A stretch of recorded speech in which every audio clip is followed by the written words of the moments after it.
जय श्री महाकाल। माता की भक्ति बहुत लोग करते हैं, पर उचित जानकारी ना होने के कारण नए लोगों को ये नहीं पता चलता है कि उनके ऊपर माता की और दैविक शक्ति की कृपा है कि नहीं। इसी वजह से सब वंचित हो जाते हैं। और आज हम आप लोगों को कुछ आपको संकेत बताएंगे, उसमें से मुख्यतः 4 संकेत आप लोगों को बताएंगे। इन 4 संकेतों में से कुछ भी संकेत आप लोगों के साथ घट रहे हैं तो निश्चित तौर पे आपके साथ महाकाली की शक्तियां चल रही हैं। आपके ऊपर महाकाली की कृपा की प्राप्ति है। निसंकोच आपको उन देवी की कृपा प्राप्त ही है। नए लोगों में उनके पास कोई शक्ति बड़ी नहीं होती, कोई देख विद्या नहीं होता है, क्योंकि वो नए होते हैं, इसलिए उन्हें जानकारी नहीं होती है और बेचारे वो पूजा करते रहते हैं और उन्हें कुछ अनुभव मिलते हैं और कुछ संकेत देवी के द्वारा मिलते हैं। फिर भी वह इन संकेतों को समझ नहीं पाते हैं कि क्या हमारे ऊपर दैविक शक्ति की कृपा है भी या नहीं। जो हम पूजा कर रहे हैं वो उस देवी तक पहुंच रहा है, वो पूजा स्वीकार हो रही है या नहीं। आज मैं इन सब बातों के आप लोगों को उत्तर दूंगा। बिल्कुल आप इस जानकारी से बिल्कुल आसानी तरीके से आप लोग जान सकते हो कि आपके ऊपर उस महाशक्ति की कृपा है और बिल्कुल 100% में 100% कृपा है। कोई भी इस पे संशय की नहीं बात है, क्योंकि बहुत बार मैंने देखा हुआ है कि लोग भक्ति बड़े मन से करते हैं, उतना साधक भी नहीं जितना जप करने वाले रात को जाते हैं 3 घंटा 4 घंटा जप के चले आते हैं।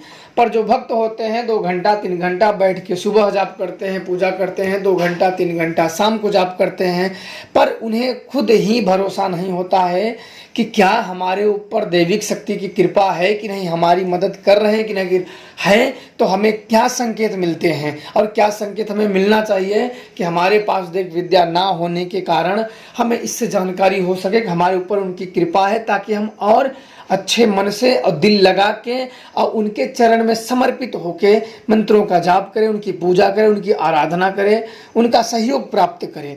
तो चलिए आप लोगों को बताते हैं।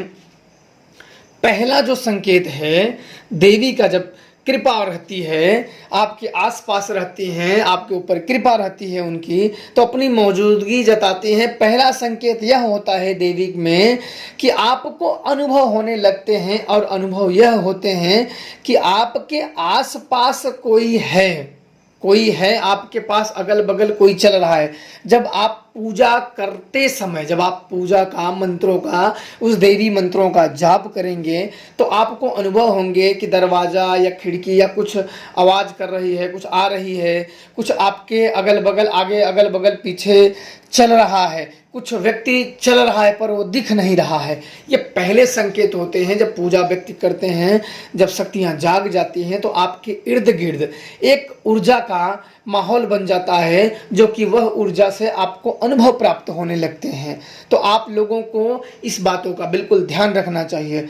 दूसरा जो अनुभव है, आप लोगों को किसी भी चीज़ों को जानकारी हो जाना, कहीं आप जा रहे हो, जाना है नहीं जाना है, तो आपको आभास हो जाता है कि यहाँ जा रहे हैं, काम बनेगा कि नहीं बनेगा। यह जो अनुभव होते हैं या जो संकेत होते हैं वो देवी ही द्वारा होते हैं, देवताओं द्वारा ही होते हैं। जिन शक्तियों की आप पूजा करते हैं, आराधना करते हैं, वह आपको संकेत देते हैं ताकि आप उन संकेतों को समझ पाओ।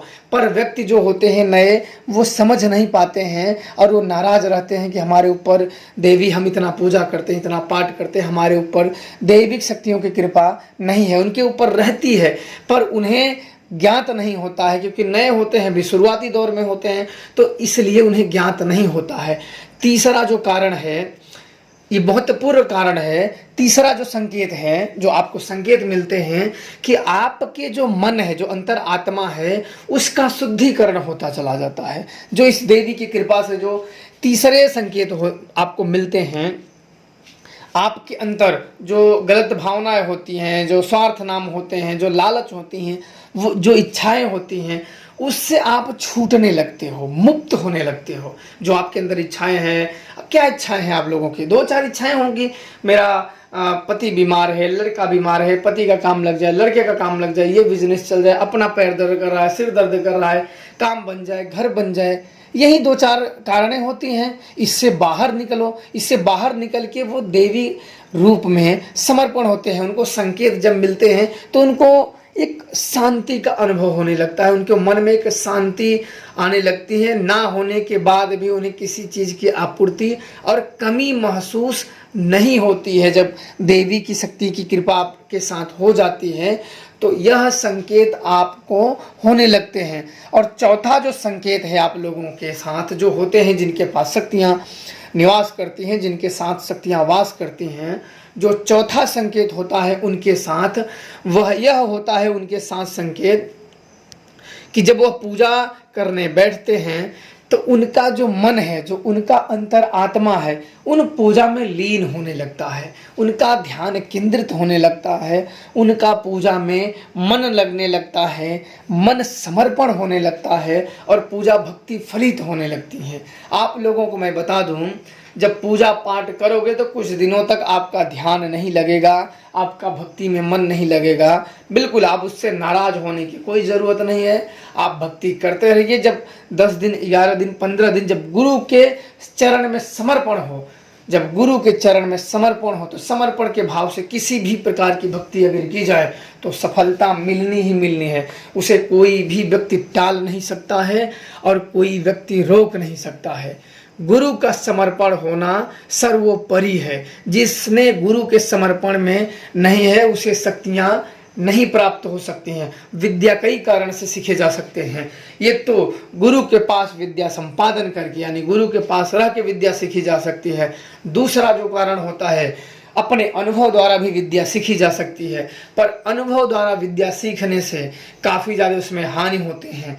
जब आपके साथ अच्छा हो तो कोई बात नहीं है, ज़्यादा कोई शक्ति या कुछ चीज़ ऐसे आपसे गलतियां हो जाती हैं जो आपके विनाश का कारण बन जाती हैं, तो यही शक्तियां आपके विनाश का कारण और आपके लिए काफ़ी समस्याएं खड़ी कर देती हैं। इसलिए इन संकेतों को जब सच्चे मन से श्रद्धा भक्ति करोगे तो संकेत मिलने तय हो जाएंगे। बस उन संकेतों को आपको इग्नोर नहीं करना है। ये सोचना है कि मैं जब साधना नहीं कर रहा था, भक्ति नहीं कर रहा था, तो ऐसे आपको नहीं होते थे। और साधना भक्ति करते हुए, देवी की भक्ति करते हुए हमें यह संकेत मिलने लगे हैं, तो इसका मतलब साफ है कि उस महाशक्ति महाकाली की कृपा आप लोगों के ऊपर है।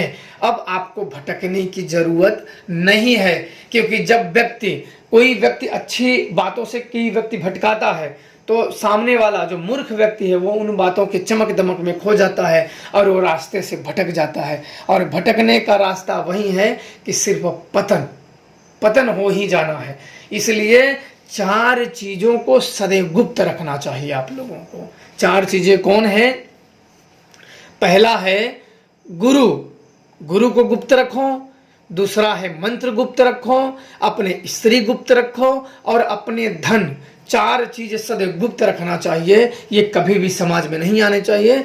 ये समाज में आए तो फिर वहीं आपके साथ विद्रोह हो जाएगा, फिर आप अनेक समस्याओं से घिर जाओगे। तो आशा करते हैं कि आप लोगों के माता की शक्तियों के जिन लोगों के साथ है, बिल्कुल आप लोग किसी भी घबराने की जरूरत नहीं। आप लोगों के ऊपर की कृपा बिल्कुल है, कोई दिक्कत वाली बात नहीं है। आप लोग कर सकते हैं, उनका अनुभूत कर सकते हैं। कहीं उजाड़ स्थान में उनका जाप करेंगे और ज़्यादा अनुभव होंगे।